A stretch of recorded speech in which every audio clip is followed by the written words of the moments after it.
Hello guys, good afternoon. এই ভিডিওটা Indian football transfers নিয়ে। সো আমি আমার একটু ভিউ শেয়ার করতে চাই। এটা আমার প্রথম ভিডিও, প্লিজ সকলে দেখবেন। So if you see Mumbai City FC strategy for this season, they are going for mass cleanup of their current squad.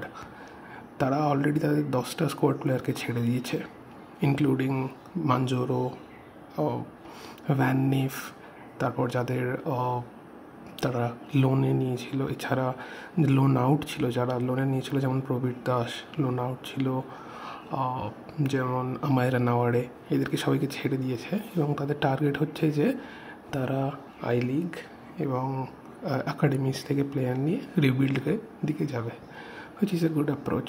And সেটা ওরা করবে আই থিঙ্ক, কারণ আপনি যদি দেখেন ওদের স্কোয়াডে একটি বাঙালি ছেলেও আছে, I think Ritwik Das, not Ritwik Das, আমি ভুলে যাচ্ছি, সরি নামটা আমি পরে কমেন্টে দিয়ে দেবো। তো তাকে ওরা কন্টিনিউ করছে। তো আমার মনে হয় না ওরা মেহতাব সিংকে খুব ইজিলি ছাড়বে, ঠিক আছে। তো পড়ে রইল রাহুল ভেকে।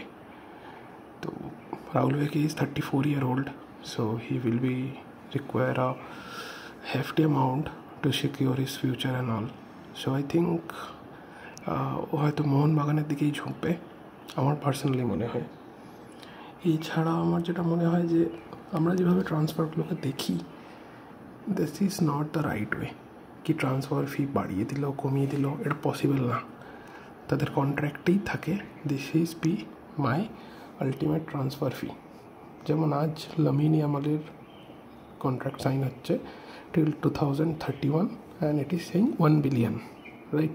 But এগুলো লাইক হাইপোথেটিক্যাল অ্যামাউন্ট, তো এগুলো ক্লাব নেগোশিয়েট করতেই পারে। সো লাইক আমার মনে হয় রাহুল ভেকে বা এগুলোর ক্ষেত্রে transfer fee is not the main thing.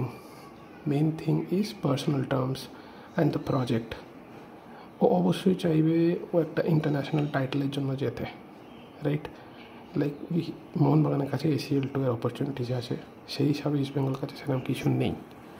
তো আমার পার্সোনালি মনে হয় কি I don't know what will happen in coming days, but যখনই এই উইন্ডোটা ওপেন হবে 30th June, 1st of June, after 31st May, তারপরেই অ্যাক্টিভিটি স্টার্ট হবে।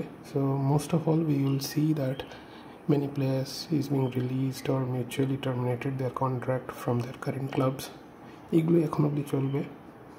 আর মোহনবাগানের যেহেতু রেজিস্ট্রেশন ব্যান এখনও আছে, that not a transfer ban again, this is a registration ban. So I think ট্রান্সফারে অসুবিধা হবে না, রেজিস্ট্রেশনের ক্ষেত্রে অসুবিধা হবে সকল ওই ব্যানটার জন্য, বাট ওটা উঠে যাবে as soon as possible, right? তো মেন আমার যেটা বক্তব্য সেটা হচ্ছে transfer fee is a negotiable thing from is upper limit to lower side, নাকি ওটাই কেউ বাড়িয়ে দিতে পারে, ঠিক আছে? এটা কন্ট্রাক্টেই থাকে। But the main thing is the project and the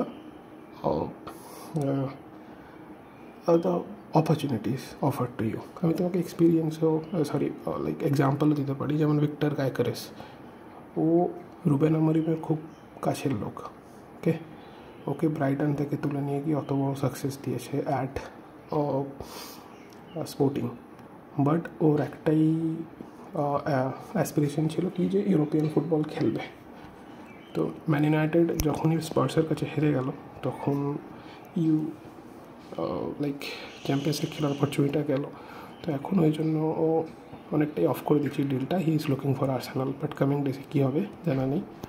so I think I will make more like this video. Thanks guys, by.